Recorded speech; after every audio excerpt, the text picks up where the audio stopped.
उनके कोई रिलेटिव जो थे जो एक्सपायर कर गए and they are in the guilt because they were doctor and they could have help him or her better but they were not able to do so अभी वो grief की स्टेज पे भी नहीं है, अभी वो गिल्ट की स्टेज पे ही है.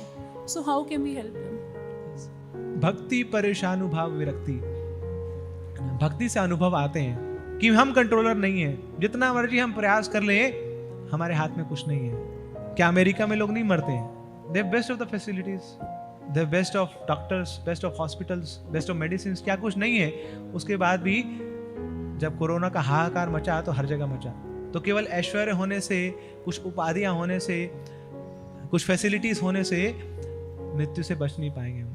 तो हमें जानना पड़ेगा कि हाँ, वो व्यक्ति चला गया इतने सारे फैसिलिटीज होने के बावजूद, तो हमारा भी दिन आएगा. We can also leave any time. It's better we should take up bhakti. तो हमें उनको प्रेरित करना चाहिए कि कैसे ना कैसे करके वो भक्ति के मार्ग में लग जाए. तो फिर वो गिल्ट भी दूर होगा.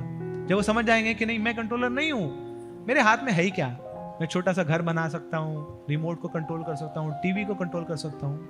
I am a minute controller but Krishna is the super controller.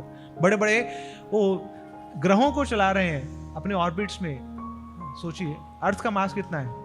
6 × 10⁻24 kg, something like this. इतना भारी प्लेनेट है वो अर्थ. कैसे अपने ऑर्बिट में मस्त घूम रहा है ना, झूम रहा है वो. तो कौन कर रहा है ये सब? आप मैं तो नहीं कर रहे हैं. थोड़ा सा यहाँ पे बोल दीजिए, थोड़ा गमला उधर रख दीजिए, उसमें ना कमर लचका जाती है हमारी. कैसे वो प्लैनेट्स को उठा पाएंगे? But Krishna is the super controller. So we are not gods, we are gods. हम भगवान नहीं है मगर हम भगवान के हैं. तो जब हम अपने आप को किसी के ऊपर आश्रित कर देते हैं तो हमारे सिर के ऊपर से सारी टेंशन दूर हो जाती है. एक दुकान का एम्प्लॉय है, उसको बहुत ज्यादा टेंशन नहीं होती है. चोर आ गया, आग लगी, क्या होगा? बोले मालिक का है ना, मेरे को तो 10-15 हज़ार यहाँ मिलते हैं, 10-15 हज़ार ये यहाँ से छोड़ के कहीं और चला जाऊंगा, अपना काम तो चलता रहेगा. और मालिक को टेंशन है, भैया आग ना लग जाए ना, यहाँ पे मशीन लगाओ, फायर एक्सटिंग्विशर लगाओ, क्या होगा मेरा? क्यों? क्योंकि उसने अपने आप को कंट्रोलर माना हुआ है, सब कुछ मेरे कंट्रोल में है. तो जब कंट्रोलिंग टेंडेंसी होती है तो वहाँ पे रिस्पॉन्सिबिलिटी भी होती है, उतनी ही हाई रिस्पॉन्सिबिलिटी है. और जब आप उस रिस्पॉन्सिबिलिटी को फैसिलिटेट नहीं कर पा रहे तो फिर गिल्ट आता है. इसलिए भक्तों में कोई गिल्ट नहीं है. हम गलती भी कर लेते हैं ना, उसके बाद भी हम दोबारा से खड़े हो जाते हैं, क्योंकि पता है हमारी स्थिति है, ये गलती करने की स्थिति है हमारी. गलती कर करके हम आगे बढ़ेंगे. और भगवान ने बोल दिया गीता में, अपीचे सुदूराचरो भटते मामा अन्य भाग साधु रेव समन्ते वे सम्यक व्यवस्थित ही सा. अगर कोई व्यक्ति सुदूर आचरण कर लेता है, बड़ा पाप से पाप कार्य क्यों ना कर ले, मगर अगर वो भक्ति में लगा हुआ है तो आपने उस व्यक्ति को क्या मानना है? साधु मानना है. सोचिए, इसका ये मतलब नहीं है कि अब हम मशीन लगा दें गलत पापों को करने की. बट यस, अगर गलती से कुछ फॉल डाउन भी हो जाता है, हमारा गिर भी जाते हैं अपनी स्थिति से, मगर हाँ भक्ति में लगे हुए हैं, तो भगवान बोल रहे हैं ऐसा व्यक्ति साधु है, भक्ति में तो लगा हुआ है. क्यों? क्योंकि भगवान जानते हैं हम च्युत हैं, हमारे अंदर ये फॉल डाउन की प्रोपेंसिटी है. क्यों? That is our natural position. मगर हाँ, जो व्यक्ति मान लेता है उसको परेशानी नहीं होती. बोले गिर गया तो क्या, मैं उठा कब था? गिरता वो व्यक्ति है ना जो आसन पे बैठता है ना, जो पहले नीचे बैठा वो क्या गिरेगा? सो डिवोटी वो भगवान के चरणों में रहता है. वो a devotee always takes position under the sole of the lotus feet of the lord. और उस स्थिति में बड़ा ही खुश रहता है, वो हैप्पी रहता है. क्यों? क्योंकि आश्रय है भगवान का. कोई कुछ क्या बिगाड़ देगा? ब्रजवासियों को कोई भय नहीं था.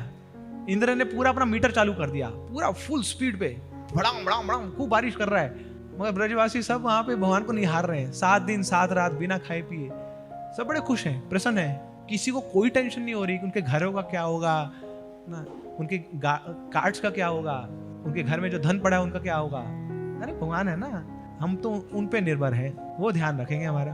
तो जो आश्रित है उसके ऊपर कभी टेंशन नहीं होती है, मगर जो लोड करना चाहता है, जो कंट्रोलर है, उसको बहुत बीड़ा उठाना पड़ता है ना. इसलिए जो घर में पति है उसको बहुत टेंशन होती है कि कैसे आगे चलेगा, जॉब चलेगी, क्या होगा.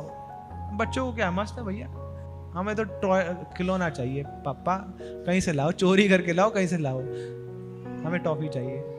उनको क्या लेना देना, वो आश्रित है.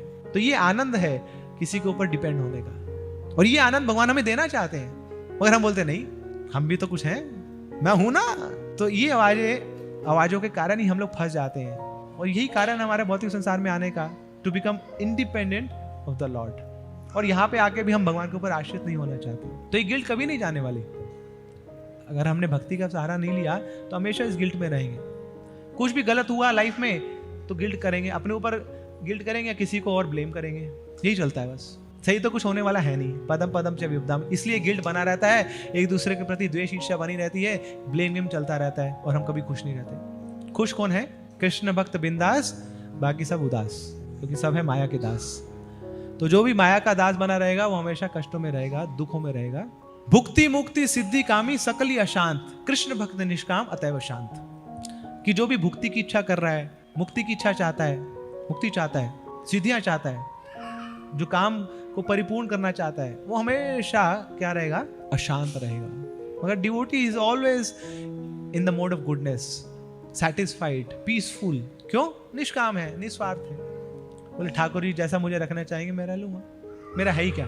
तो जो उड़ान भरते हैं उनको डर लगता है कि नीचे गिर जाएंगे, जो जमीन पे चलते हैं देयर ऑलवेज वेरी पीसफुल। बोले क्या बिगाड़ लेगा कोई मेरा, गिरने का डर नहीं है।